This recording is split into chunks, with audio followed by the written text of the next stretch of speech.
moment I walked into the courtroom, my ex-wife laughed under her breath, and her new husband shook his head. The judge went pale. His hand trembled, and he whispered, "Dear God, is that really him?" Everyone turned to stare. They had no idea who I was until... There are laughs that can heal a room. And then there's the kind my ex-wife Melissa let out the moment I walked into that courtroom. The kind that could curdle milk. A tiny fake nasal chuckle that said, "Oh, I still think I'm the smartest person here."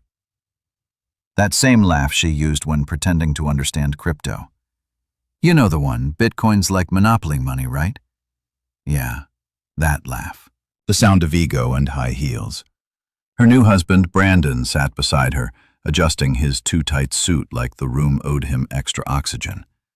He gave me that smirk guys give when they think they've already won. The kind of smirk that makes you want to call security just to watch him get nervous. Then he shook his head slowly like I was a parking ticket he couldn't afford to deal with. Cute. I gave him a little nod that said, "You're about to wish you stayed home, champ."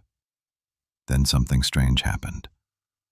The judge froze mid-gavel, hand hovering in the air like he just realized he left the stove on. His eyes went wide and he whispered almost reverently, "Dear God, is that really him?" Now, let me paint this picture. A packed courtroom, lawyers, press, my ex's PR team pretending to be interested in justice, and all of them turning their heads toward me like I was a celebrity who just crashed a PDA meeting. The silence that followed, louder than Melissa's ego on a good day. See, they thought I was here to beg, to play the sad ex-husband routine, the one who shows up disheveled, muttering about what's fair while clutching old photo albums and tissues. Oh no, not today.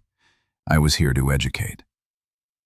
7 years ago, I was the quiet guy in the background, the supportive husband, the one who handled the numbers while Melissa handled the vision. I built the foundation for her little empire. The same empire she later accidentally claimed as hers during the divorce.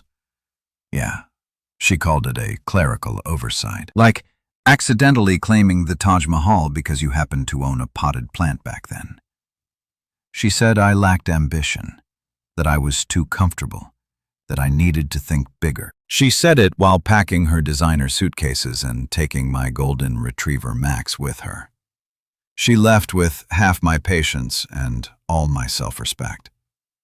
I rebuilt both, just with better furniture. But here's the twist. They didn't see coming. Ambition called me back. Not the desperate, "I'll prove you wrong" kind. No, the calm, calculated kind that makes you smile at the chaos because you know how the movie ends. I walked in wearing a dark navy suit that screamed revenge, but make it tasteful. Custom fit, clean lines. No tie because confidence doesn't need decoration. The bow-if even straightened up when I passed. The man probably thought I was a visiting senator. Melissa's lawyer, a weasel named Pratt, adjusted his glasses, looked at me, then whispered something to her.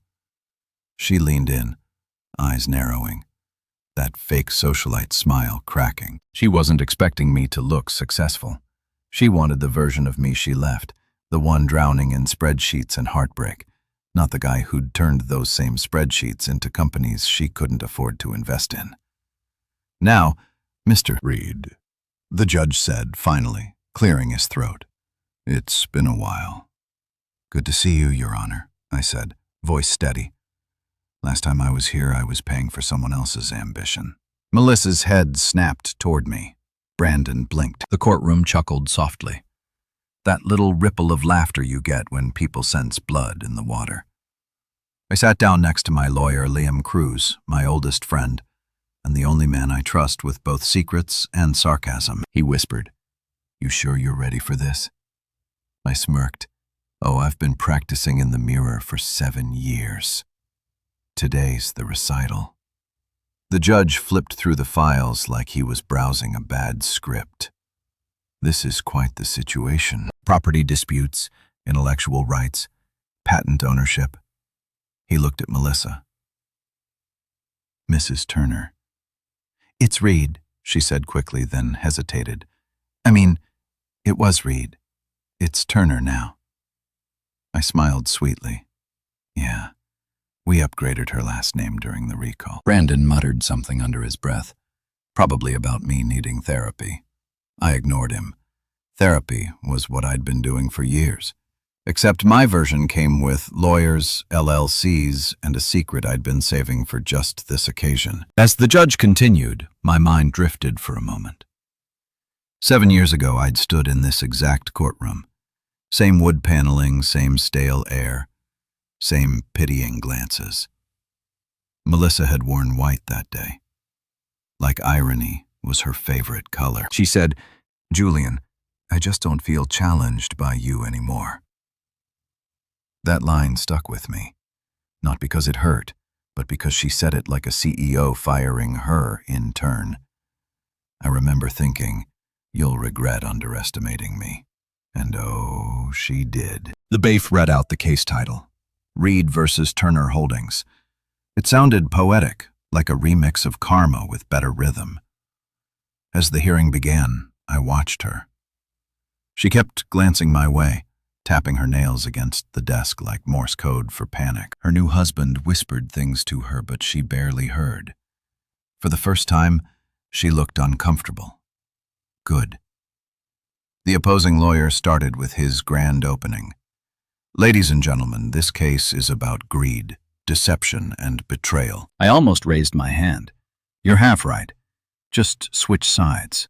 The judge gave me a look, the kind that says, "Behave," but his lips twitched like he wanted to laugh. Even he remembered the old days, the quiet Julian who never spoke up. This new version, he was enjoying the upgrade.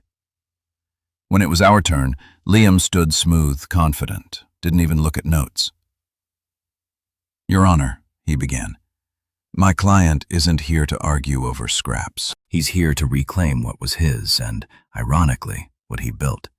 He glanced at me. "He's also here because someone forgot that contracts have signatures. His," the courtroom murmured. Melissa shifted in her chair. I leaned back, crossed my legs, and watched the tension unfold like a live Netflix show. She whispered something to her lawyer, and he nodded. Then she raised her hand, trying to sound calm.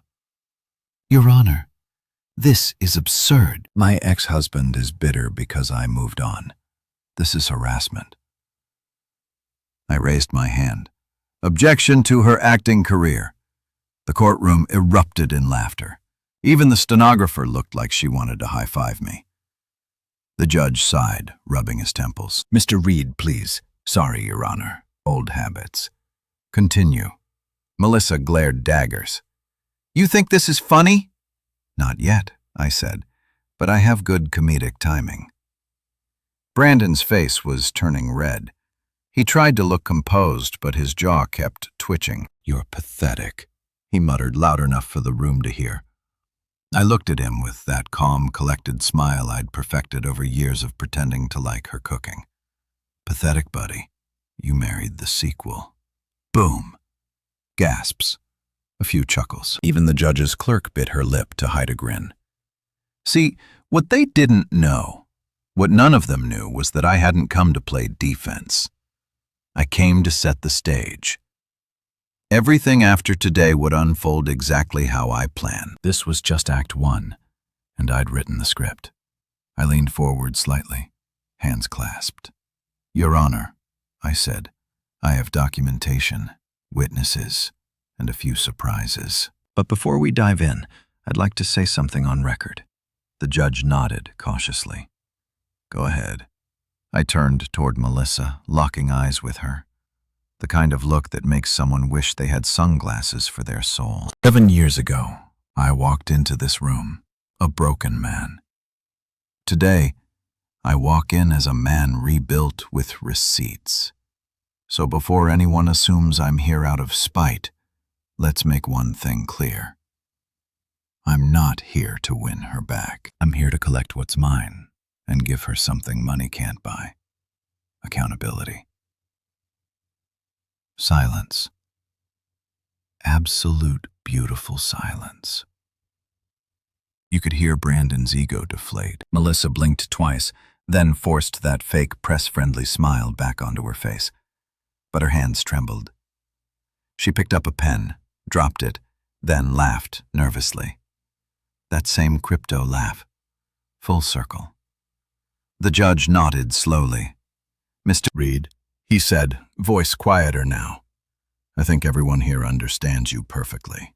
"Good," I said, smiling, "because class is officially in session."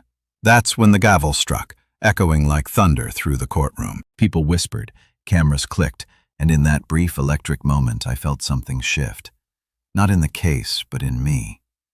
For the first time in 7 years, I wasn't the quiet husband or the forgotten ex or the guy who lost everything. I was Julian Reed, the man who built, rebuilt, and now stood taller than the mess that tried to bury him.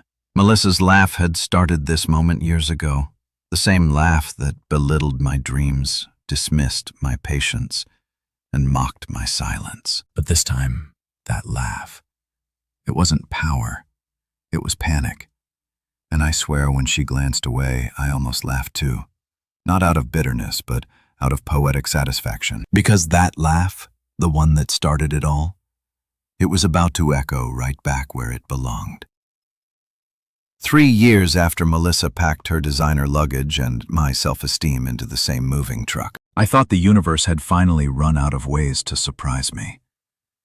I'd stopped expecting apologies, stopped checking her Instagram business updates, and stopped wondering why the word karma hadn't shown up yet. Turns out karma doesn't text back. It sends mail, and not the kind you want to open standing up. It was a random Tuesday. You know the type. Slightly depressing, suspiciously quiet, and the kind of weather that makes you question if God's thermostat got stuck on me. I was sipping burnt coffee in my kitchen, off bachelor bunker when I heard the mailbox creak open outside. My mailman, Rick, yelled through the door like we were in a sitcom. "Julian, got something weird for you." No, cinder feels expensive. That last part got my attention. Expensive and weird. That combo only shows up for 2 reasons. Either you're getting sued, or life's about to get entertaining. I opened the door and there it was. A thick, cream-colored envelope sealed with wax like it came straight from a period drama. No return address, just my name, Julian Reed, written in handwriting that looked like it belonged to an 18th century poet with trust issues. Rick leaned against the fence, grinning. "It ain't ticking, so that's good news." "Appreciate the vote of confidence, Rick," I said, sliding him a coffee can tip for his efforts. Inside, I sat down at the table, tore open the envelope, and braced for impact. What fell out wasn't a lawsuit. It wasn't a prank. It was a stack of legal documents, a certified will, and a short letter from the law office of Harold Stein, Melissa's late uncle, my former mentor. The man who taught me everything I knew about strategic thinking, business structure, and how to survive board meetings with billionaires who smell like cigar smoke and power. The letter was short, but it hit harder than a tax audit. "Julian, if you're reading this, I'm gone, which means the truth can finally be set right. I've left everything to you, not Melissa, you, because you earned it when she forgot what loyalty meant. Harold." I blinked, then blinked again, then laughed. Not a chuckle, not a smirk. A full belly, aching, can't breathe kind of laugh. It was the first time in years I laughed so hard that my neighbor banged on the wall and yelled, "Bro, share the joke or shut up." "Harold, you magnificent old fox," I said out loud, staring at the papers spread across my table like a monopoly board of revenge. Her dream house, my name, her company's core patent, the one that built her empire. My signature, her Tesla, technically company property, which now fell under my jurisdiction. It was as if karma had gone shopping with my old wish list and delivered express. I sat there for a solid 10 minutes, just staring at it all, grinning like a man who'd just discovered irony had a sense of humor. You ever laugh so hard that it turns into tears, and then the tears turn into disbelief, and then disbelief turns into, Oh God, I need a lawyer before I do something stupid. Yeah, that was me. So I called Liam Cruz, my guy, my best friend, the same lawyer who helped me survive the divorce paperwork without spontaneously combusting. He answered on the second ring, voice groggy, but laced with curiosity. Please tell me you're not calling to complain about your ex-wife's cooking show again. Better, I said. Remember Harold Stein? There was a pause. The old man with the cane and the personality of a Bond villain. Yeah, he left me everything. Everything like his mug collection, or everything. Try her company, her mansion, her Tesla, and her favorite tax deduction, the one named Turner Enterprises. Silence, then a low whistle. Holy hell, Karma just sent you a care package. I leaned back in my chair, still grinning. No sender, no warning, just pure poetic justice, delivered to my kitchen table. Liam chuckled. So, what's the plan? Simple, I said. Tom to clean the mess. Yours or hers? I smirked. Same thing. We met at his office the next morning. Liam's firm wasn't your typical suit and briefcase setup. It was more like a caffeine-powered war room. He had case files stacked taller than my self-restraint and a coffee pot that looked like it had been through more trials than the clients. He flipped through Harold's documents like a kid unwrapping Christmas presents. Damn, this is airtight. He didn't just leave you assets. He left you leverage. Look at this clause. The patent transfer is tied to your original investment shares. It reverts back to you after his death if the company's current leadership is deemed fraudulent. He looked up, smirking. And you can guess who's currently leadership. I grinned. Melissa and her discount Kendall. Exactly. He tapped the folder. If we file this correctly, you own everything before they can even fake a new logo. Now, if you've ever been betrayed on both emotional and financial fronts, you know how sweet it feels to have receipts. I'd spent years biting my tongue, watching her parade around as some business icon, giving interviews about female empowerment while stepping on the same guy who built her damn ladder. She took credit for the product, the strategy, the investors, all while calling me the quiet one. But Harold, the old man, saw through it. Even in death, he'd managed to pull off the greatest mic drop of corporate karma. Liam grinned, leaning back. You realize this is about to be chaos, right? Once she finds out, she'll go nuclear. Good, I said. I'm tired of her playing the victim. Let's give her a new role. The example by Friday, we'd filed the claim, registered the transfer, and sent polite notifications to every relevant office. That's lawyer speak for we launched a legal nuke wrapped in a bow. The moment those papers went through, her company's stock froze. Her board of directors started panicking, and I sat on my couch with a beer, watching it all unfold on the news like I just tuned into a season finale I helped write. The headline read, Turner Holdings faces legal dispute over patent ownership. Sources say ex-husband may be key beneficiary. Oh, the comment section was pure gold.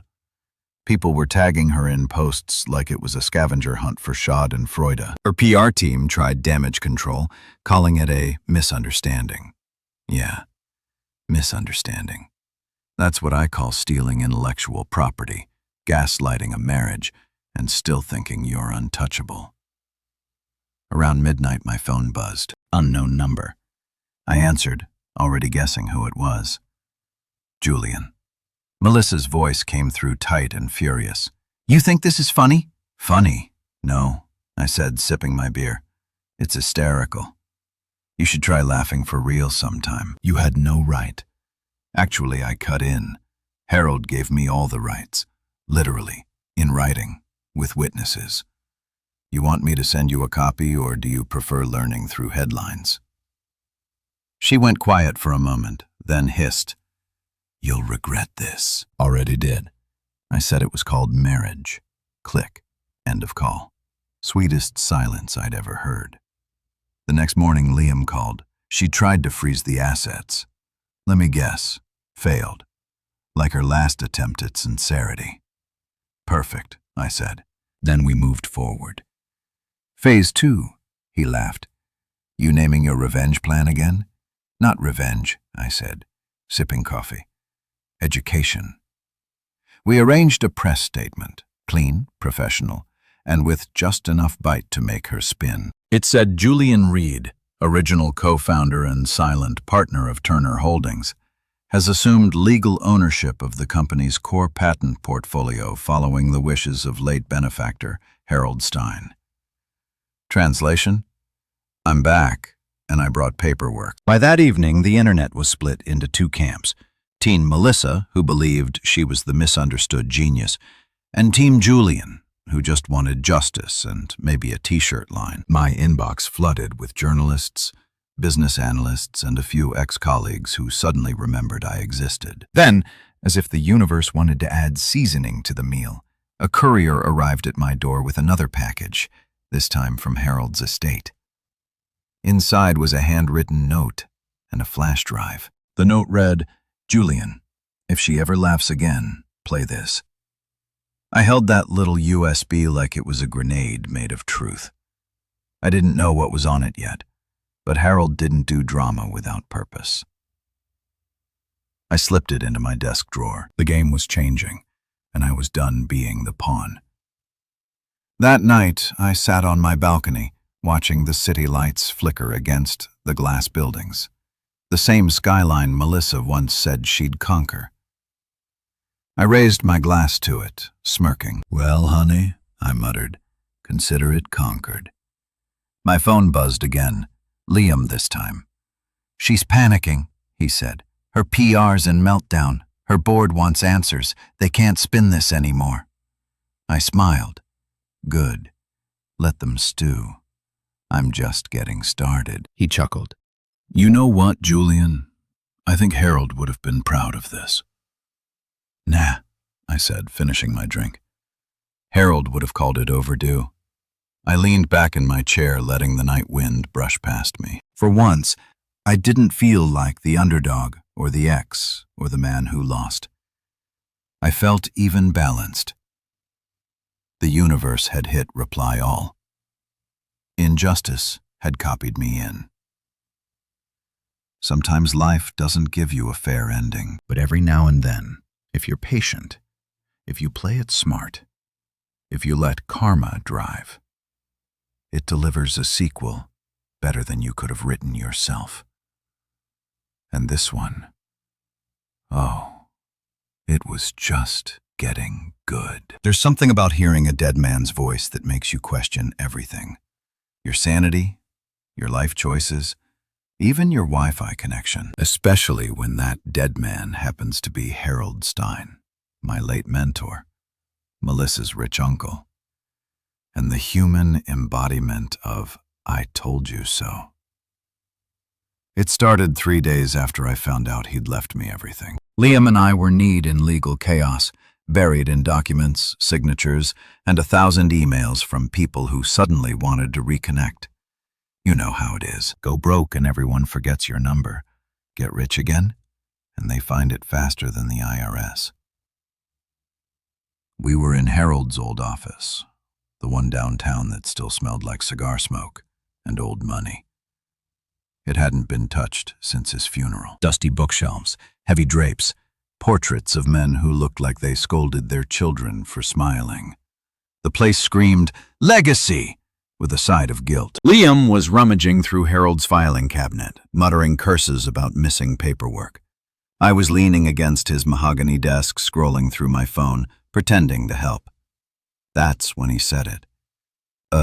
Julian. His voice had that weird mix of curiosity and, please tell me I'm not about to summon demons. He held up a small silver USB drive, the old kind, scratched, unlabeled, and suspiciously shiny. Where do you find that? I asked. Behind a drawer taped to the back panel, he said. Classic Harold move. Man had things like he thought the CIA was after him. Honestly, given his tax strategies, they probably were. We exchanged a look that, unspoken. This could either make us rich or make us cry. Look. Liam plugged it into his laptop, the fan immediately whining like it knew drama was coming. A single audio file popped up for Julian. MP3. I frowned. Not even a password. That's suspiciously friendly. Liam shrugged. Play it. Play it. He clicked, and then Harold's voice. It was weak, raspy, but still sharp in that way only he could manage. If you're hearing this, Julian, it means the vultures have finally finished circling. I froze. Liam's jaw tightened. Harold coughed into the mic. Melissa and Brandon, yes, I know, tried to force me to change my will. Said it was for the good of the company. They brought in some cheap lawyer, made me sign papers I couldn't read because of my eyesight. But I wasn't senile. No matter what those snakes thought, I glanced at Liam. His eyebrows were halfway to his hairline. Harold continued, voice trembling but defiant. I kept the real will hidden. You, Julian, deserve it all. You built what they stole. And if anyone questions it, well, this recording is your insurance policy. Then there was shuffling, papers, footsteps, and then a voice I recognized instantly, even though I wished I didn't. Brandon, Uncle Harold, it's not personal, he said, tone dripping with fake charm. We just need your cooperation. You wouldn't want Melissa to be upset. Harold chuckled bitterly. Son, you couldn't scare a houseplant. Brandon snapped, voice raised. Sign it, old man. And then Melissa's voice, cold, calculated. Just do it, Uncle. We'll take care of everything. He doesn't deserve any of it. Silence. Then Harold's strained voice. You'll regret this, Melissa.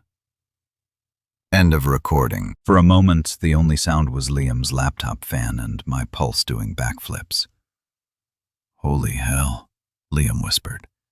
That's direct evidence. HD sound too, I said, trying to sound calm but failing miserably. My hands were shaking. They bullied an old man on tape. She and her toy husband.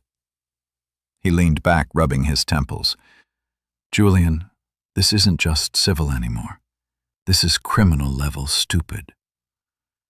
Yeah, I said slowly, staring at the screen, and poetic-level satisfying. For years I'd been painted as the boring one, the quiet one, the guy who couldn't stand up for himself. But now, I had something louder than her PR team, more powerful than her connections. The truth. Straight from the grave. Liam looked at me, half grinning, half terrified. So what's the move? You planning to nuke them with this? Nah, I said, smirking. I'm going educational. Educational? Yeah, I said they'll learn today. He burst out laughing. You're insane. I've been called worse, mostly by her. We sat there for a while, staring at the USB like it was Excalibur. The irony wasn't lost on me. The same woman who used Harold's name to humiliate me at investor dinners was now about to be exposed by his voice. She always used to joke, Julian, you're too patient. Yeah, patience is a hell of a teacher. I picked up the drive, turned it over in my fingers. We'll copy it, store it, and lock it down. Multiple backups, cloud, physical, encrypted. Tattoo it on a rock. Whatever it takes. Liam nodded. Already on it. By the next morning we had 5 copies. One with Liam, one with me, one in a bag vault, one on a secure drive, and one labeled for court because subtlety is overrated. But I couldn't shake the sound of her voice from my head. That cold tone, that entitlement. The same voice that once told me I was lucky she chose me. I believed her once. Now I wanted her to hear herself the way Harold did. The way the world soon would. Later that afternoon, Liam called. "You should listen to the full recording. There's more." I frowned. "There's more?"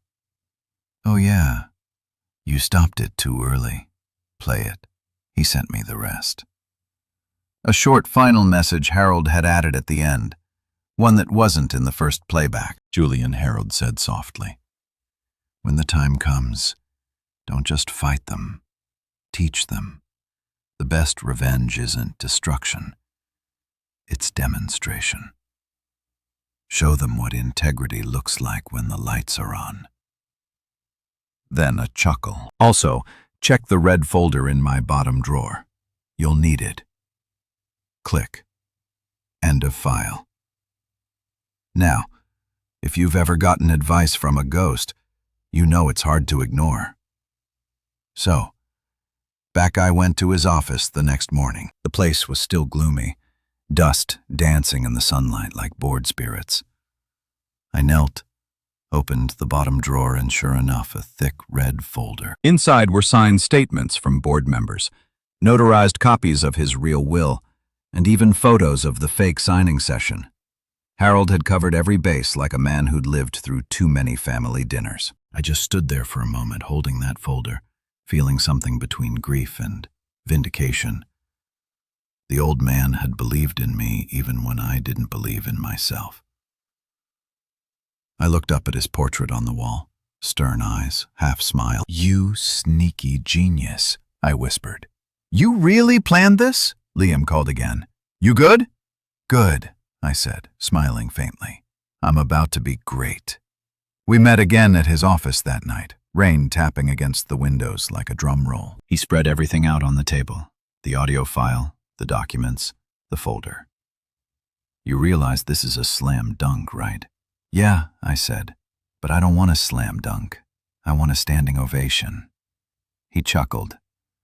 "Then you better rehearse your speech." "Oh, I've been rehearsing for 7 years," I said. That night, after we finalized everything, I drove home with the USB in my pocket. I didn't go inside right away. I sat in the car, engine off, staring at the rain streaking down the windshield. You ever feel a mix of triumph and sadness? That's what it was. Victory with a side of loss. Harold had given me the ammo, but also the lesson. This wasn't about revenge anymore. It was about balance, about finally getting to tell the truth without shouting, about letting her choke on the silence she used to weaponize. I thought back to all the times she laughed at my ideas, the late nights when I stayed up fixing her business proposals while she took credit for them on morning shows, the charity gala where she called me the supportive husband in front of investors like I was her intern. Every single humiliation, every single eye roll, they all came back now. But this time they made me smile, because soon the world would hear the real story, in Harold's own voice. I looked at the USB one last time before putting it away. "Rest easy, old man," I said softly. "They're about to learn everything you wanted them to." When I finally stepped out of the car, I caught my reflection in the window. Calm, confident. Older, sharper. Not the quiet man she discarded. Not the pushover she'd rewritten in her version of the story. This was me. Version 2. Justice. I walked upstairs, plugged in my phone, and typed one message to Liam. "Tomorrow we move. Class in session." He replied instantly. "Lesson plan ready." "Professor." I smiled. Melissa and Brandon had no idea what was coming. And the best part? They were about to hear it from the one man they could never silence. The voice from their past. When people say the truth always comes out, they never tell you how. They make it sound like the truth just floats in one day wearing a cape announcing, "I'm here to fix everything." Spoiler alert, that's not how it works. The truth usually shows up wearing orthopedic shoes, smelling like lavender lotion, and carrying a box of old photos. Her name was Mrs. Harper, Harold Stein's longtime housekeeper. I hadn't seen her since the days when I used to drop off documents at Harold's mansion, and she'd feed me oatmeal cookies that tasted like love and mild judgment. When Harold died, she vanished into retirement somewhere near Clearwater, Florida, where all retired legends go to play bingo and terrify seagulls. But when Liam tracked her down and told her I was handling Harold's estate, she said, "Oh, I remember everything, dear. When can I testify?" That's how I found myself flying to Florida on a Wednesday afternoon, stuck on a plane beside a guy who ate funds like he was trying to win a contest. I hadn't been to Florida since my honeymoon with Melissa, back when I still thought, for better or worse, had a warranty. The irony wasn't lost on me that I was now heading back to find evidence that could legally vaporize her reputation. Mrs. Harper lived in a cozy bungalow surrounded by flamingo statues and more wind chimes than any neighborhood needed. She opened the door before I could even knock twice, wearing a pastel housecoat and the kind of smile that says she's been waiting to deliver a confession. "Julian Reed," she said, eyes bright behind her glasses. "I was wondering when you'd come." "You were?" I asked, taken aback. "Of course. Harold told me if you ever showed up, I should put on coffee. He said you'd need it." I laughed. Well, he wasn't wrong about that. She waved me inside. The place smelled like cinnamon and nostalgia. Every wall was lined with framed photos. Harold at charity galas. Harold shaking hands with senators. Harold standing next to a 1998 Buick like it was a supermodel. And tucked among them, a few that made my chest tighten. Harold and me at his office years ago, back when I was still the eager intern with a bad haircut and good intentions. Mrs. Harper shuffled toward the kitchen, her slippers squeaking faintly. "Cream and sugar." "Black's fine," I said. "Ah, strong one, just like Harold." She poured 2 cups, then sat across from me at the table. "Now, what exactly do you need from an old woman who's seen too much and bites her tongue too little?" I smiled. Honestly, the truth. She raised an eyebrow. "That's my specialty." I pulled out the USB with Harold's voice recording. "You probably know what this is." Her lips pursed. "Oh, I know all about that day." She took a long sip of coffee. She made him sign the fake papers right there in his study. Her new man was standing behind him like some sort of bouncer. Harold's hands were shaking so badly, I thought he'd spill ink everywhere. I leaned forward. "You were there." "Front row seat," she said proudly. I told her it wasn't right. She smiled at me. That cold smile rich people use when they think you're furniture. Said I should mind my business. So I did, meaning I memorized everything. She got up slowly, disappeared into the hallway, and came back holding a thick, dusty photo album. "Harold's birthday," she said, setting it down. The same day she brought those papers. She claims they were for a business merger, but Harold looked like someone was forcing him to sign away his dog. She flipped through the pages until she found the photo. Grainy but clear enough to make my stomach twist. Harold, pale and weak, sitting at his desk.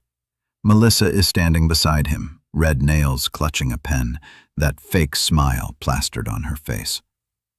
And behind her, Brandon, in all his useless glory, watching like he owned the world. Mrs. Harper tapped the photo.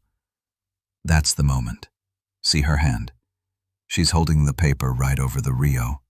Will Harold wrote the week before. She switched them while he was distracted. I stared at the photo, trying not to laugh out of sheer disbelief. She really posed for the crime scene. "No, honey," Mrs. Harper said, chuckling. She thought she was starring in her own movie, the one where she wins everything and walks off into the sunset. "Bad script," I said. "Terrible ending coming soon." She grinned, revealing a row of surprisingly strong teeth for 82. "You sound just like Harold. He used to say, If you let fools talk long enough, they'll narrate their own downfall. We spent the next hour going through her memories. She remembered everything. The day, the clothes, the smell of Harold's cologne, even the brand of pin Melissa used, one of those fancy gold ones with her initials on it.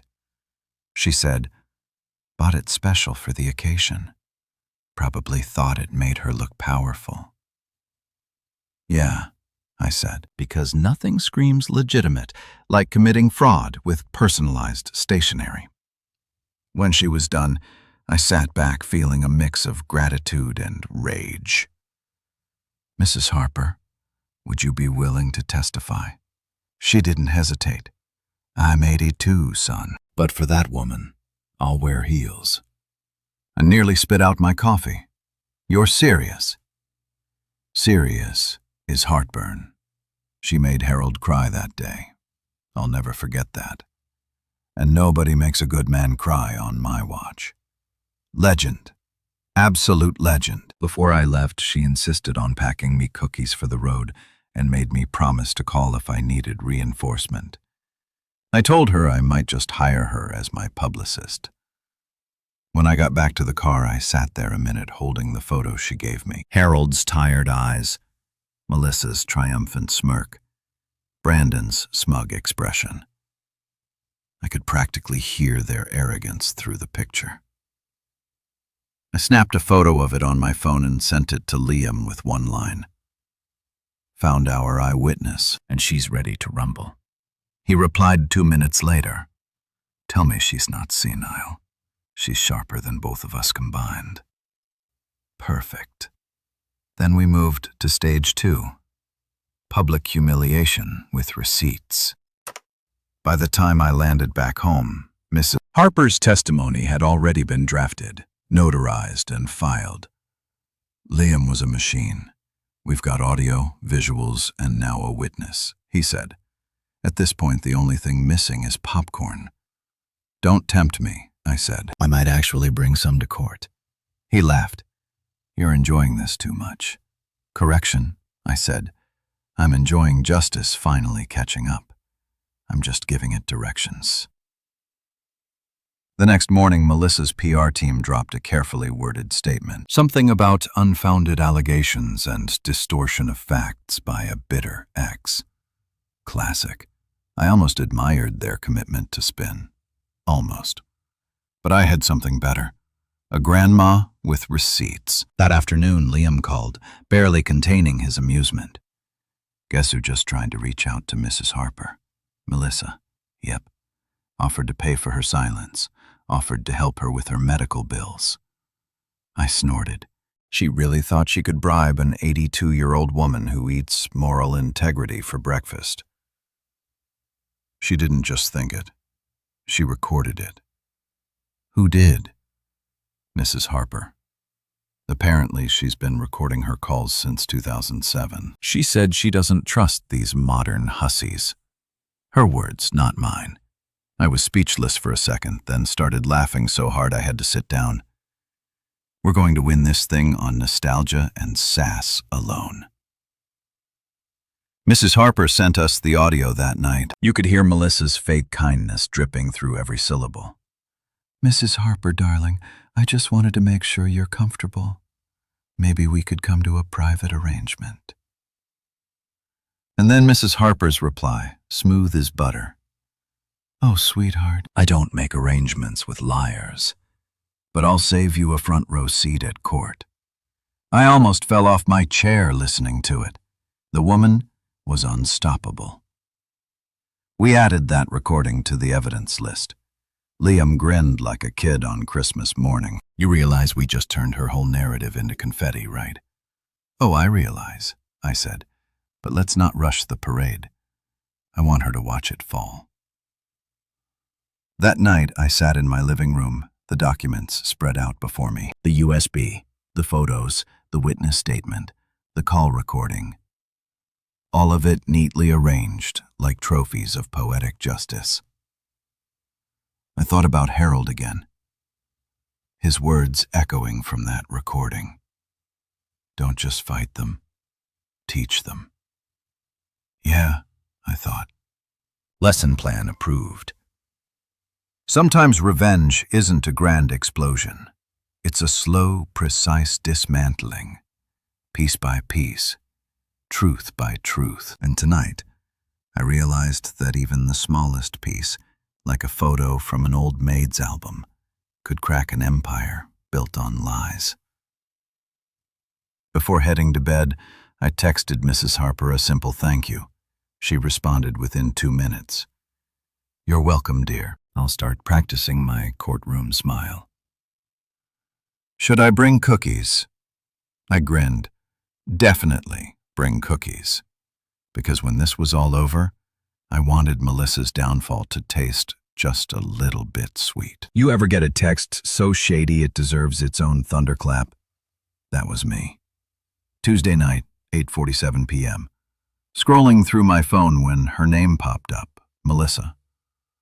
I hadn't heard from her in months, which meant either she'd found religion or trouble. Spoiler, it wasn't the first one. The message read, "Let's meet at the lake house. We can end this quietly." Quietly. That word did a full gymnastics routine in my brain. Melissa didn't do quiet. The woman could start drama in a library. When she said quietly, what she really meant was, bring your own shovel. I stared at the message for a minute, half laughing, half wondering if she'd finally lost her mind. The lake house, our old getaway spot, now hers, was where we used to spend long weekends pretending to be happy. It's also where I once learned that a broken wine glass travels faster than an apology. But hey, nostalgia is fun. I texted back, sure. What time? Her reply was instant. 9 tomorrow night. Come alone. Of course, because that's how every great murder podcast starts. I told Liam about it the next morning. He nearly choked on his coffee. She invited you to the scene of the crime. Yep. Lake house tomorrow night, she said quietly. Julian, I'm your lawyer and your friend. And both sides of me are screaming, don't go. Relax, I said, smirking. I'm not going unarmed. You're bringing a gun. No, I said, a recorder. He groaned. You're insane. Insane's how I survive these people. So the next night I drove to the lake house. 2 hours of empty highway and bad AM radio. The closer I got, the more memories came back. Melissa dancing barefoot on the dock, her laughter echoing off the water. Me thinking she was the love of my life instead of the lesson. Funny how nostalgia feels like food poisoning when you know the ingredients. I pulled into the gravel driveway right on time. The place looked like a perfume commercial. Soft lights glowing from the windows, candles flickering inside, and enough roses on the porch to make a funeral jealous. When she opened the door, I almost didn't recognize her. Melissa always looked immaculate, but tonight she was performing immaculate designer dress pearls that carefully staged innocent wife expression. Behind her, Brandon stood by the fireplace in a suit that probably cost more than his self-respect. Julian, she said, smiling too wide. You came. Of course, I said, walking in. You said quietly. I had to see what kind of comedy that would be. The air smelled like champagne, expensive perfume, and bad intentions. The table was set for 3. Candles, silverware, wine. Brandon poured himself a drink like he was auditioning for a commercial called Men Who Don't Pay Taxes. Let's sit, Melissa said, motioning to the table. I took my seat directly across from her. The candlelight flickered between us like it knew this was about to get awkward. So, I said, leaning back, how's married life? You two look legally entangled. Melissa exhaled through her nose, that fake calm tone slipping. We don't need to play games, Julian. Good, I said, because I brought popcorn. Brandon glared. Cut the jokes, Reed. Sorry, I said, shrugging. They're kind of my coping mechanism for dealing with people who steal things. Melissa rolled her eyes. This doesn't have to be hostile. You invited me to a Camlet ambush, I said. Hostility's already on the menu. She forced a laugh, that same laugh she used in court, the one that sounded like guilt in audio form. Julian, we both know this situation's gotten out of hand. The lawyers, the press, the tension. It's bad for all of us. We can fix this. I leaned forward. You can't even fix a lie. Melissa, how exactly do you plan to fix a federal offense? Brandon slammed his glass down. You're not going to get away with this power trip. I smiled. Buddy, you married my ex-wife. Power trips are part of the honeymoon package. Melissa's eyes flashed. I'm trying to be reasonable here. Then why is your lawyer texting reporters? She froze. Brandon looked at her like she'd just confessed to tax evasion, which honestly wouldn't surprise me. Julian, she said, her tone shifting to that manipulative softness I used to fall for. We can end this quietly. You sign the waiver Liam sent over, agree not to pursue the company, and we'll compensate you generously. I raised an eyebrow. Compensate me? You mean pay me to pretend your fraud didn't happen? It's not fraud, she snapped. It's complicated. Yeah, I said. So, surgery, but at least the doctor doesn't steal your organs and call it a misunderstanding. Brandon leaned forward, veins popping in his neck. Be a man, Julian. Take the deal. I smirked. Define man, because last I checked, I'm the one who still has a job and a conscience. He stood up, fists clenched. I didn't flinch. I just slowly twirled the pin she'd placed beside the contract, spinning it between my fingers like a baton. Wow, I said. You even changed the font. Helvetica, classy move, Melissa hissed. Sign it and walk away. You'll still come out rich. Melissa, I said, leaning forward, my tone calm but surgical.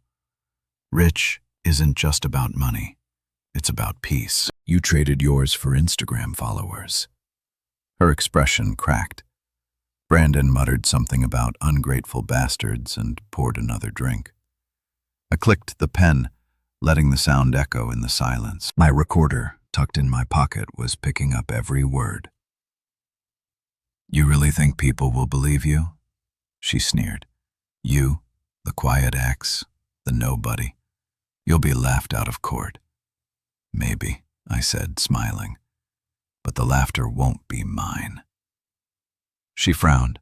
What's that supposed to mean? You'll find out, I said. About 30 seconds after the judge presses play, her face palled. You have nothing. Oh, I have everything, I said. And the best part? You gave me most of it. For a moment, the only sound was the ticking of the clock and Brandon's nervous sip of whiskey. Melissa's hands trembled slightly, just enough for me to notice. She wasn't used to losing control. She thrived on it. Tonight, she was choking on it. She stood abruptly, trying to regain composure. Fine.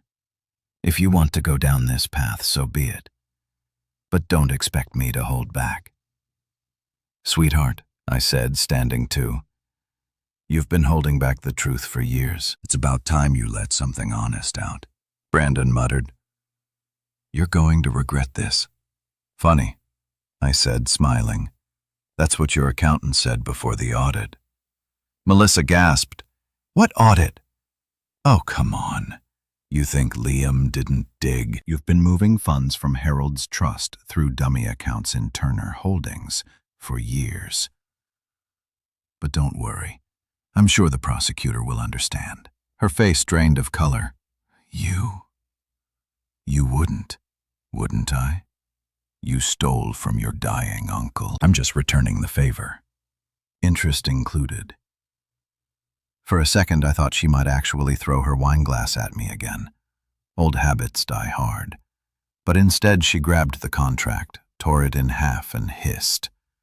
You'll burn for this. Maybe, I said, walking toward the door. But at least I'll burn clean. As I reached for the handle, Brandon called out, "You think this recording means anything? You'll never prove it was real." I turned back, grinning. Who said I only had one? And with that, I left. The cool night air hit me like a baptism. I walked to my car, heart pounding, not from fear, but from the thrill of knowing the trap had closed. I pulled out my phone, checked the recorder.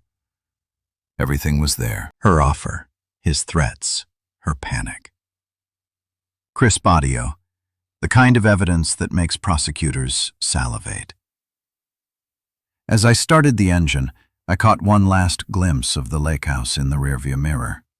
The candles flickering, the windows glowing. It looked peaceful from the outside, but inside, that was the sound of empires cracking.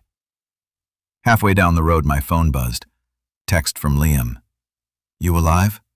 "Barely. Got everything on tape. Good. Send it over." Also, she tried to bribe me with champagne and Helvetica. Huh? Classic Melissa. See you tomorrow. I smiled, rolling down the window. The night air tasted like vindication. When I got home, I played the recording again, this time on my laptop, hearing her voice beg and manipulate. It was almost nostalgic. Almost. I saved the file in 3 locations and sent copies to Liam with the subject line, "Dinner served cold."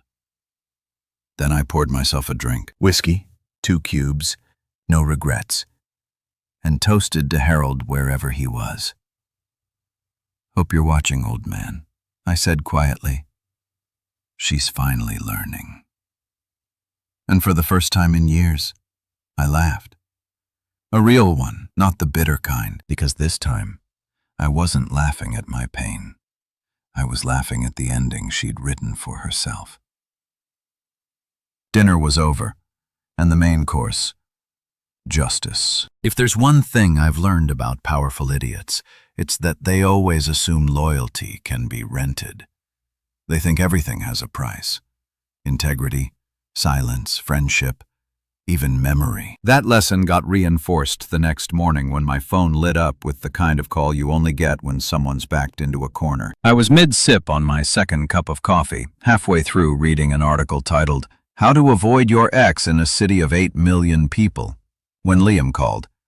His voice had that tone, the one he used when he was equal parts disgusted and entertained. "Julian," he said, "you're going to want to hear this." Now, when a lawyer says that before 9 a.m., it's never good news. "Please tell me she didn't file another motion." I groaned. "Oh, she filed something," he said. "It's called desperation." "Talk to me." Brandon called me. That woke me up faster than caffeine ever could. "He called you." "Yep." "Offered me 200 grand to drop the case. Said it's for the family's reputation." I almost spit out my coffee. 200 grand? What does he think, he's in a Netflix political drama? "Oh, it gets better," Liam said, laughing. He left it on voicemail. Full confession, I recorded the callback too. I leaned back in my chair, grinning. "You're kidding. I'm a lawyer, not a magician. I don't joke with gold like this. Send it." A minute later, my phone buzzed with the file. I hit play, and there it was. Brandon's voice. Nervous, but trying to sound confident, like a used car salesman pitching morality. "Hey, Liam," he began. "Look, we both know how messy this is getting. Melissa's emotional, and Julian's being stubborn. Nobody wants this circus in public. So, what if we make it worth your while? Say, 200,000. You drop the case, everyone moves on. You can even tell your client it was a dead end." There was a pause. I could hear Liam's faint chuckle in the recording. Then he said, "You do realize you just tried to bribe an attorney, right?" Brandon stammered. No, it's not a bribe. It's an incentive for discretion." Liam replied smoothly. "Good, because it's about to trend on Twitter. Click. End of call. I couldn't stop laughing. Not the polite kind. The unhinged kind that makes neighbors check if you're okay. He actually said, incentive for discretion. My God, this man's thesaurus should be burned. Liam called back, chuckling. We're sending this to the prosecutor today. This case just went from civil to criminal faster than Brandon's brain cell count. Who's on the prosecution? Dana Ellis, he said. You remember her? The assistant district attorney who made that oil exec cry on live television. Oh yeah, I said, grinning. The woman who could slice lies in half just by blinking. That's the one. She's been waiting for a case like this. Well, congratulations to her. I said she's about to get front row seats to the Melissa and Brandon meltdown tour. By noon, Liam had already forwarded everything to Dana's office. She called me directly that afternoon. Her voice was smooth but carried that edge of someone who'd seen too many rich people try to wiggle out of accountability. Mr. Red, she said, I've reviewed the preliminary documents. The evidence is substantial. That's legal code for holy crap, right? She laughed softly. Something like that. We're filing formal charges for attempted bribery and obstruction. Music to my ears. And Mr. Reed, she added, for what it's worth, you handled this well. Most people would have reacted emotionally. You kept it clean. I smiled. I've had practice pretending to stay calm while being married to the problem. She chuckled. I'll be in touch when we set the pre-trial schedule. After we hung up, I sat there for a while staring at my phone. This wasn't just revenge anymore. This was justice tightening its seatbelt. For years, I'd been made to feel like the fool, like the naive guy who didn't know how the world worked. But now, the same people who laughed at me were the punchline. Around 4 o'clock, Liam stopped by my apartment. He tossed his briefcase on the couch and handed me a beer. You're officially the star witness in the dumbest bribery attempt I've ever seen. Cheers to that, I said, clinking bottles. He sat down, sighing. They're unraveling, man. Melissa's PR team tried to spin the story, said the audio was deep-faked. I snorted, of course, because when you're caught lying, the best move is to invent new technology. Dana already verified it. Timestamp, voice match, everything. Beautiful. He took a long drink, then grinned. You know what the best part is? What? She called me this morning. Melissa? Yep. Said she wanted to clarify the situation. I told her she could clarify it in court. She must be panicking, I said, smirking. Oh, she is. Her husband's under investigation. Her company's frozen. And her old maid's got better PR than she does. The woman's basically one yoga retreat away from a nervous breakdown. We laughed for a while, the kind of laughter that tastes like relief. For the first time in years, I didn't feel like I was reacting. I was leading. I wasn't the quiet husband cleaning up after the storm. I was the storm. Later that evening, my phone buzzed again. Unknown number. Normally I'd ignore it, but I had a gut feeling. I answered. Juliet. The voice was frantic. Melissa. I leaned back in my chair, calm as ever. Afternoon, Mrs. Turner. Or is it Mrs. Panic now? Don't do this, she said quickly. You're ruining both our lives. Oh, sweetheart, I said, smiling. You ruined yours. I'm just reading the fine print. This isn't you, she pleaded. You're not cruel. I chuckled. Funny. That's what Harold said right before you forged his will. Silence. Then you think you're the hero here? No, I said I'm the reminder. What does that mean?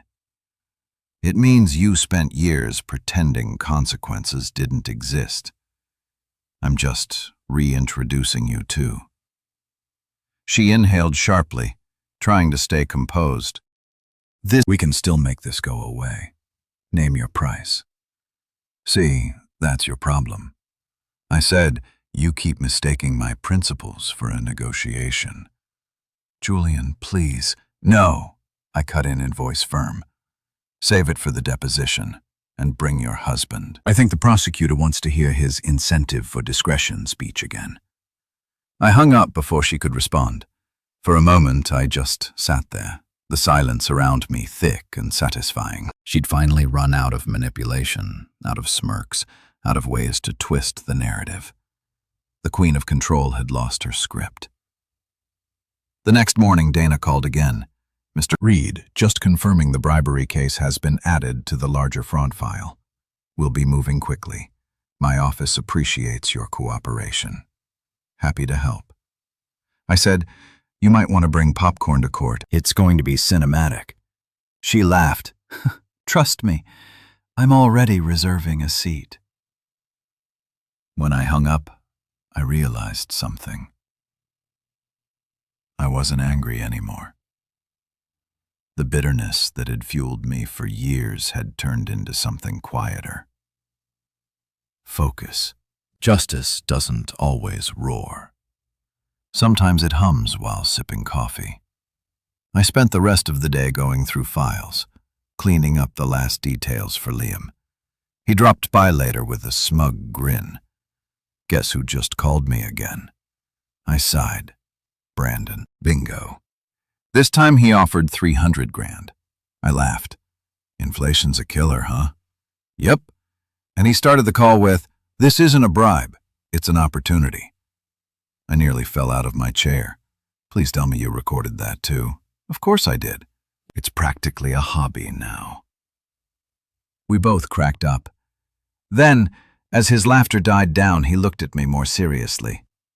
You know, you could have gone the easy route, sold your silence, walked away rich. Yeah, I said quietly, but then I'd still be here kind of rich. Empty, he nodded slowly. You really have changed, man.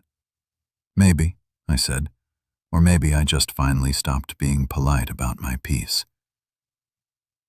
That night, I sat on my balcony again, city lights flickering in the distance. I thought about Harold, about his voice on that recording, about the lesson he'd left me.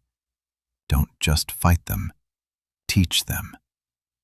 And for once, I understood it completely. This wasn't about payback anymore. It was about closure, the kind that doesn't need applause, just quiet certainty. I raised my glass to the skyline. Here's to Karma, I said softly. She's slow, but she's thorough. Then I smiled, a real one. Because for the first time in years I wasn't waiting for the next storm. I was the calm after it. If you've never had your ex-wife call you irrelevant on national television, let me save you the experience. It's both infuriating and free PR. The day after the bribery news broke, Melissa decided to do what all narcissists do when cornered. Go public and perform. And when I say perform, I mean she practically rolled out a red carpet for her own delusion. I woke up that morning to my phone vibrating like it was having a panic attack. Notifications, texts, tags, all from friends sending me links. There she was on Good Morning Metro, dressed in soft pastel tones like an innocent garden fairy caught in a misunderstanding. The cheer-in under her read, Melissa Turner speaks out, betrayed by a bitter ex. I poured my coffee and turned up the volume. The host, some guy with perfectly symmetrical teeth, leaned in like he was about to uncover a lost treasure. Melissa, there are reports of fraud, bribery, and evidence manipulation tied to your company. What do you have to say? She smiled that rehearsed smile I used to see before every argument that somehow ended with me apologizing for existing. Honestly, Greg, it breaks my heart. Julian was once my partner, but he's become obsessed. He's trying to destroy what we built together because he can't handle that I moved on. I actually laughed out loud. Loud enough for my neighbor to bang on the wall. Obsessed lady. The only thing I'm obsessed with is watching you lose Wi-Fi during your lies. She continued, blinking with fake vulnerability. He's been spreading misinformation to ruin my reputation. I truly wish him peace. Yes, the holy trinity of fake victimhood. Tears, denial, and unsolicited blessings. Classic Melissa. I texted Liam immediately. She's on TV calling me bitter again. He replied within 10 seconds. She's trending. #MelissaGate. Is that a thing? Now it is. The internet loves karma. The next few days turned into a PR battlefield. Her camp pushed glossy statements about female entrepreneurship under attack. Mine? We went with facts. Not nearly as shiny, but way more lethal. Liam released a quiet press note. All evidence regarding Turner Holdings fraud. Let me guess. They're saying it's AI-generated. Bingo. Deep fake defense, I groaned. This woman couldn't pass a lie detector, but she's suddenly an expert in synthetic media. Yep, Liam said, sighing. It's a circus, man. Reporters, bloggers, legal analysts, everyone wants a piece. Hence the title. The courthouse steps looked like a film premiere the morning of the pretrial hearing. Cameras everywhere. People holding microphones like spears. One reporter even shouted, "Julian, did you bribe the prosecutor to get this far?" I gave him a grin and said, "Nah, I'm just good at making honest people like me." Liam whispered as we walked inside, "You love this too much. Can you blame me?" I said, 7 years of silence, and I finally get the mic. Inside, Melissa was already there. She looked like she'd been dipped in gold leaf. Perfect hair, pearls, even a white suit. White, as in, look at me. I'm purity personified. Brandon sat beside her, stiff and uncomfortable, probably rehearsing which amendments he was about to violate. Her lawyer, the ever-slimy Mr. Pratt, stood and began his dramatic speech. Your Honor, the so-called evidence presented by Mr. Reed's counsel cannot be authenticated. Audio technology today is advanced, and anyone can fabricate a recording. The judge leaned forward, unimpressed. So, your argument is technology is scary. I had to bite my cheek, not to laugh. Liam stood, buttoning his jacket. Your Honor, we anticipated this claim. The audio has been forensically verified by 3 independent labs. The timestamps match the phone records. Unless opposing counsel believes aliens made the call, we rest on evidence. The courtroom snickered. Even the stenographer paused for a second. Melissa whispered something to her lawyer, glaring at me. I smiled politely. That's the thing about truth. It doesn't shout. It just waits for the lies to collapse. After the hearing, reporters swarmed outside like vultures at a buffet. One shouted, "Mr. Reed, any comment on being called bitter?" I stopped, turned to face the cameras, and said, "If wanting fairness is bitter, then I guess I'm artisanal dark chocolate." The soundbite went viral. Even Dana, the prosecutor, texted me later, "You're good at this. Don't steal my job." By then, Melissa's empire was cracking. Her investors started pulling out faster than gym memberships in February. The board issued a statement distancing themselves from ongoing legal controversies.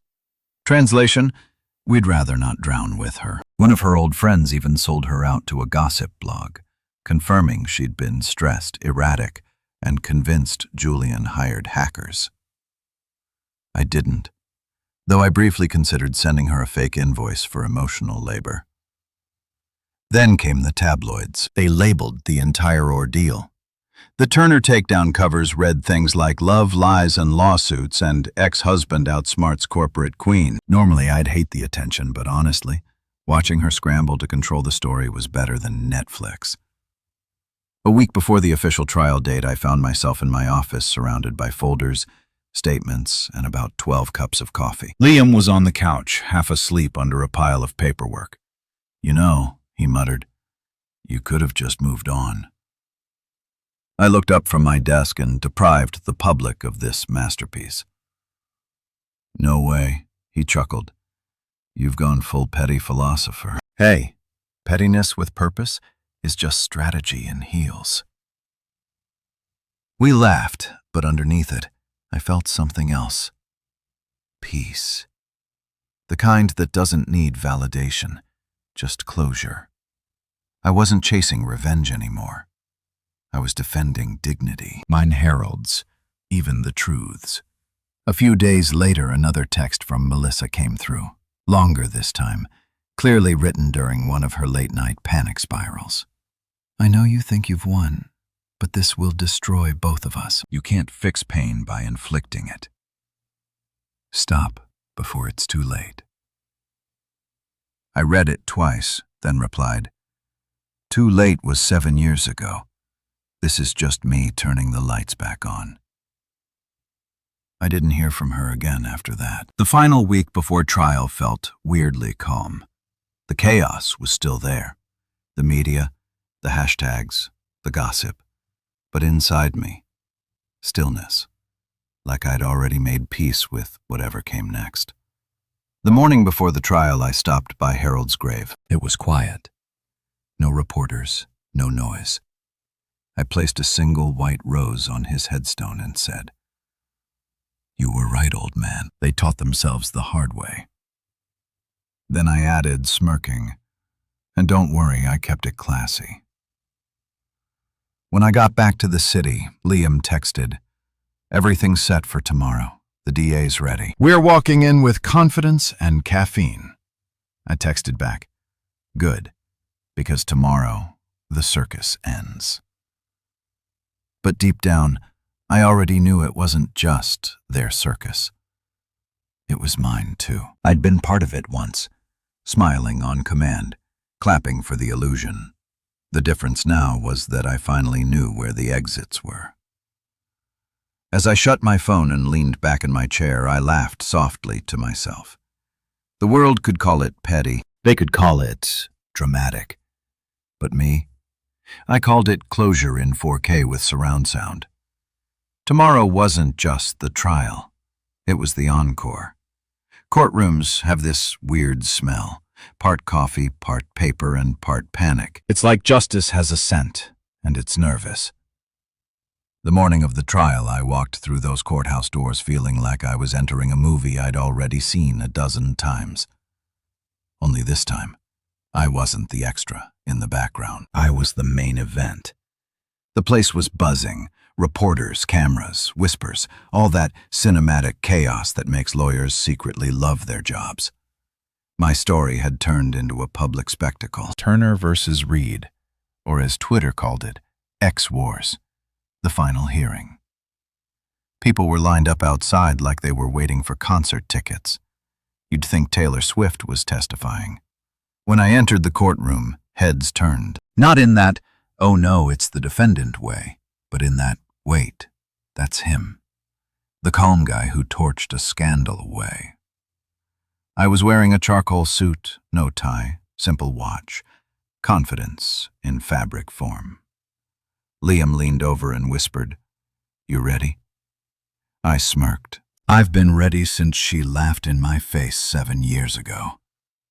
Melissa was already seated at the plaintiff's table, front row, pearls glistening like gilt dressed as class. Brandon sat behind her, looking like a man who accidentally bought a one-way ticket to Regretville.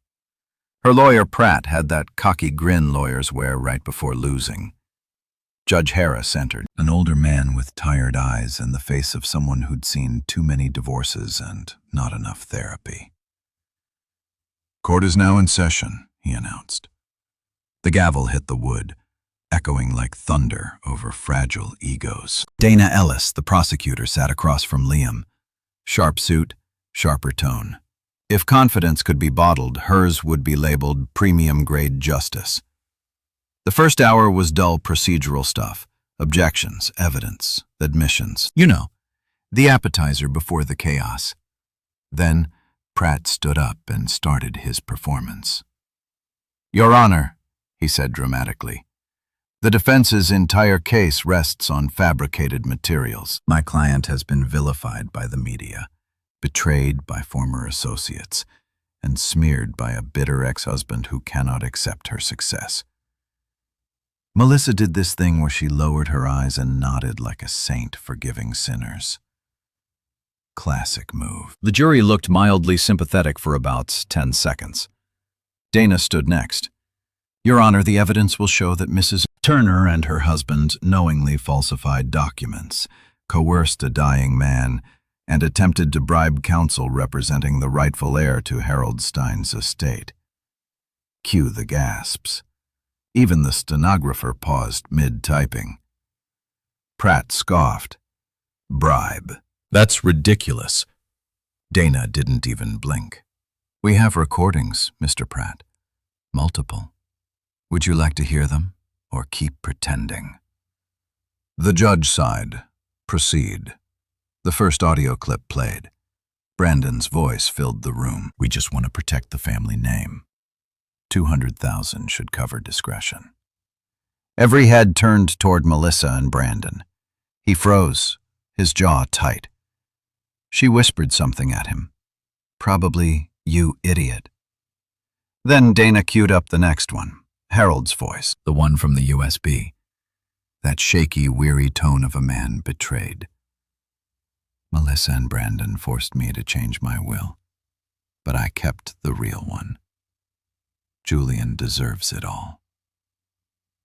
The courtroom went silent. You could feel the air shift like everyone just realized the villain wasn't the one they were told it was. Melissa shot to her feet. That's fake, she shouted. You can't prove that's real. Judge Harris raised an eyebrow. Mrs. Turner, sit down. She pointed a trembling finger at me. He's manipulating everyone. He's been obsessed with me for years. I tilted my head. Obsessed is a strong word. I'd go with mildly entertained by your downfall. The courtroom chuckled. Even the judge smirked before clearing his throat. Mr. Reed, please refrain from, yes, Your Honor, I said innocently. Refraining now? Liam leaned over and whispered. You're enjoying this too much, buddy, I whispered back. This is my Super Bowl. The next evidence drop hit harder. Photos from Mrs. Harper's album.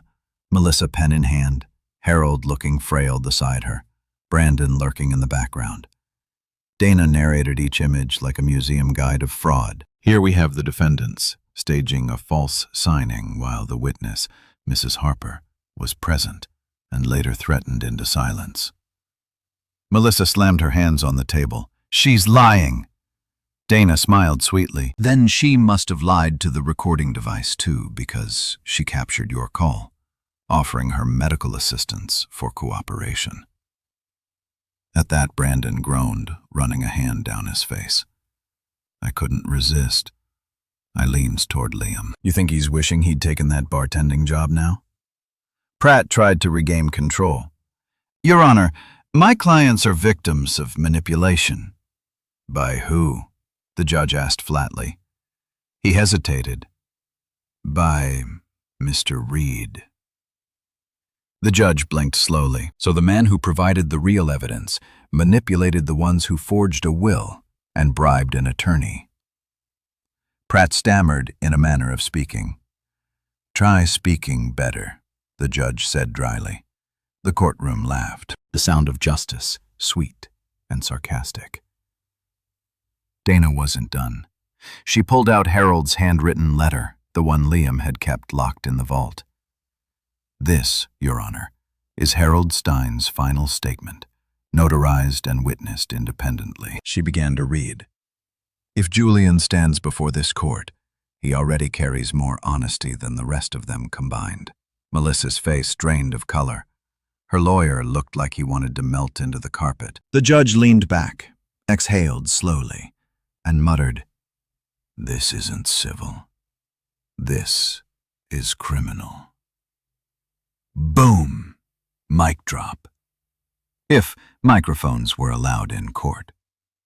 Melissa's voice cracked. You don't understand. He used me. He tricked me into thinking. I interrupted, calm as ever. Into thinking what? That you could steal everything and still come out as the victim? You didn't need help with that. You've always been a natural. Her eyes blazed. You ruined me. Correction, I said. You did. I just brought the mirror. The judge banged the gavel. Enough. Mrs. Turner, control yourself or I'll have you removed. She collapsed into her chair. Tears started to form. Not remorseful tears, performative ones. The kind that say, please sympathize with my downfall. Brandon looked like he'd aged 10 years in 10 minutes. When the judge called for recess, he stood and muttered to her, "We're screwed," she hissed back. Not if I spin it right. I smiled as I passed them. Good luck with that. Maybe Netflix will pick it up. Outside the courtroom, the hallway was chaos. Cameras flashing, microphones everywhere, reporters shouting questions. One asked, "Mr. Reed, how do you feel after hearing those tapes in court?" I grinned like honesty. Just got a sequel. Back inside, round 2 started after lunch. Dana called Mrs. Harper to the stand. The woman walked in wearing her Sunday best and the confidence of a saint who knows she's about to deliver divine punishment. "Mrs. Harper," Dana began, "do you recognize the people in this photo?"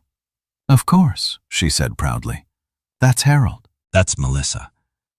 And that's the other one. What's his name again?" "Brandon Turner," Dana replied. "Right, Brandon? I remember him because he smelled like cheap cologne and bad credit." The courtroom exploded with laughter. The judge coughed into his hand to hide a smile. Melissa's lawyer objected. "Your Honor, relevance." The judge waved him off. "Overruled.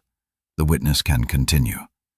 And please, Mrs. Harper, proceed carefully, but honestly."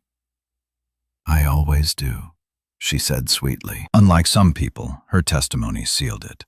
Every detail matched the photos, the recordings, everything. By the time she stepped down, you could see the jury wasn't just convinced. They were offended on my behalf. When closing arguments rolled around, Dana didn't need theatrics. "This isn't about divorce," she said. "It's about deception, about people who thought wealth made them untouchable, and a man who refused to let truth stay buried." Then she turned toward me and nodded once. "Thank you, Mr. Reed." The judge's final words before adjourning for the verdict were simple but heavy. If half of what we've seen today doesn't shock you, then you've stopped paying attention. As the gavel came down, Melissa's composure shattered completely. She shouted something incoherent, half anger, half panic. The bailiff had to step forward not to restrain her but to protect the dignity of the meltdown. Brandon just sat there, silent, face in his hands. For once, he understood what rock bottom sounded like, and it came in Dolby surround. When the session ended, I stood up, adjusted my jacket, and looked over at her. She met my eyes with pure hatred, and I gave her the calmest smile I've ever managed in my life. "That," I said softly, "was for Harold." And I walked out, leaving the circus behind. Verdict: guilty. Fraud, forgery, obstruction. The trifecta of poetic justice. The courtroom went silent, then erupted into whispers, cameras clicking like applause. Melissa sat frozen, mascara running an Olympic marathon down her cheeks. Brandon just stared at the floor like maybe it would open up and swallow him. Mercifully, it didn't. The judge looked at me and said, "Mr. Reed, your uncle would be proud." I nodded, smiling just enough to be polite. Inside, though, it felt like exhaling after holding my breath for 7 years. All assets restored, patents reverted. The house, mine again. Reporters shouted questions as I walked out, but I just kept moving. For once, I didn't need to explain anything. The truth had done all the talking for me. Melissa whispered as I passed, "You won." I leaned close and said, "No, we did. You taught me how." Then I left her there in pearls, shame, and silence. 1 year later, peace didn't come like a sunrise. It came like a refund, quiet, satisfying, and way overdue.